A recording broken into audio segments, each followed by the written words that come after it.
आपलं स्वागत करतो आपल्या लोकप्रिय यूट्यूब चॅनल योजना करू या लोकप्रिय यूट्यूब चॅनलवरती। एकंदरीत 21वा हप्ता जो आहे तो PM किसान योजनेचा नवरात्रीत मिळणार, जाणून घेऊ या दिवशी मिळणार, जाणून घेऊ संपूर्ण बातमी।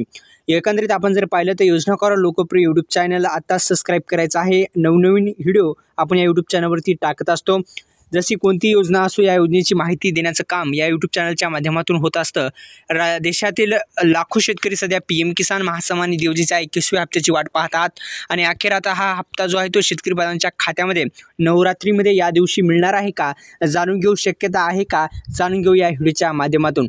एकंदरीत मित्रांनो, आता याबाबत एक महत्त्वाची अपडेट समोर आलेली आहे। एक आवश्यक माहिती जाणून घेऊत आणि आपण पाहिलं तर आधार संलग्न बँकेमध्ये येणारा हा हप्ता थेट शेतकरी बांधवांच्या खात्यामध्ये आता जमा होऊ शकतो। अत्यंत महत्त्वपूर्ण असं अपडेट आपण या व्हिडिओच्या माध्यमातून जाणून घेऊ। व्हिडिओ शेवटपर्यंत बघायचा आहे। आपल्या यूट्यूब चॅनलला सबस्क्राईब केलं नसेल तर सबस्क्राईब पण पुन्हा एकदा विनंती आहे, सबस्क्राईब करायचं आहे।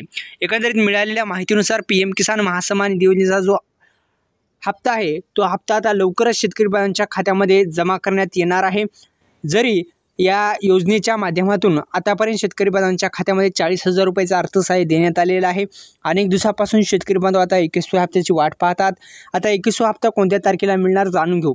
एकंदरीत पाहिलं तर मित्रांनो, हा हप्ता जो आहे तो लवकरच शेतकरी बांधवांच्या खात्यामध्ये येणार आहे आणि 21व्या हप्त्याची तारीख जी आहे ती अद्यापही जाहीर झाली नाही, ती लवकरच होण्याची शक्यता आहे। आपण इथं वाचू शकता, जरी अद्यापही अधिकृत घोषणा झाली नसली तरी लवकरच शेतकरी बांधवांच्या खात्यामध्ये या तारखेची पुष्टी केली जाईल आणि अशी अपेक्षा व्यक्त करण्यात येत आहे।